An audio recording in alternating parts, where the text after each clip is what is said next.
Books presents an unabridged recording of Booker T. Washington by Alan Schroeder, narrated by Godfrey Simmons. Chapter 1. Atlanta, 1895. On the morning of September 18, 1895, Booker T. Washington arose early in an Atlanta, Georgia boarding house and began to dress. He had slept poorly the night before, and as he buttoned his shirt, his fingers trembled slightly. After he had combed his hair and adjusted his tie, he picked up a handwritten sheet of paper and began to study it quietly. The paper contained the speech he was scheduled to give that afternoon at the opening of the Cotton States and International Exposition. Washington knew the words by heart.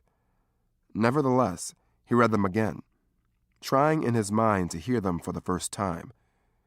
He understood that his speech had to be absolutely right. He could not afford to make a bad impression at the opening ceremony of the exposition. There would be many whites in the audience who would enjoy watching a black man make a fool of himself in front of thousands of people. Washington was determined not to let that happen. After studying his speech, the 39-year-old educator knelt and said a short prayer, as he always did before making any public address. An hour or so later, a committee of distinguished black men arrived at the boarding house to escort Washington and his family to the exposition. Hundreds of gaily decorated carriages and wagons jammed the streets of Atlanta. The heat that morning was intense, and during the long and bumpy ride, Washington must have wondered how much controversy his presence at the opening day ceremony would cause. It was only a few years before that time, he later wrote, that any white man in the audience might have claimed me as his slave. I knew, too, that this was the first time that a member of my race had been asked to speak from the same platform with white Southern men and women on any important national occasion. The dirt road became so crowded with horses and pedestrians that it took 3 hours for Washington's carriage to arrive at the exposition. When we reached the grounds, he remembered, the heat, together with my nervous anxiety, made me feel as if I were about ready to collapse, and to feel that my address was not going to be a success.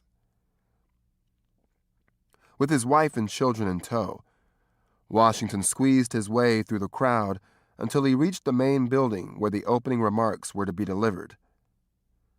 The auditorium, he discovered, was packed from top to bottom.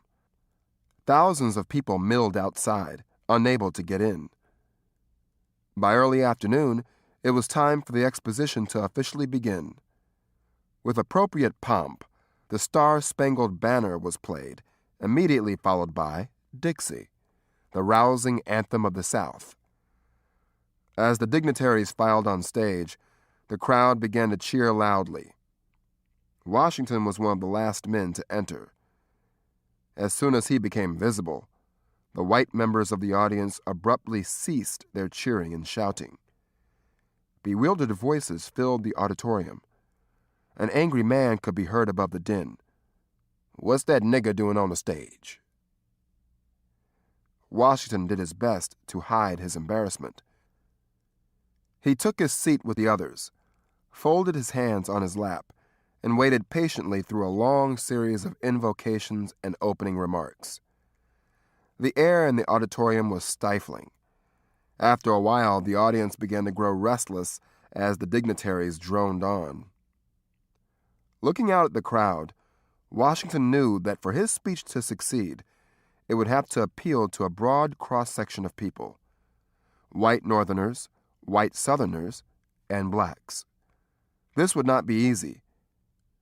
For weeks, he had diligently worked on his address, reading aloud the various drafts to his wife, Maggie, and the faculty at his black school in Tuskegee, Alabama. To his relief, everyone had seemed pleased. To keep listening to this audiobook, I've left you a link in the description so you can do it, at no cost thanks to Audible's 30-day free trial.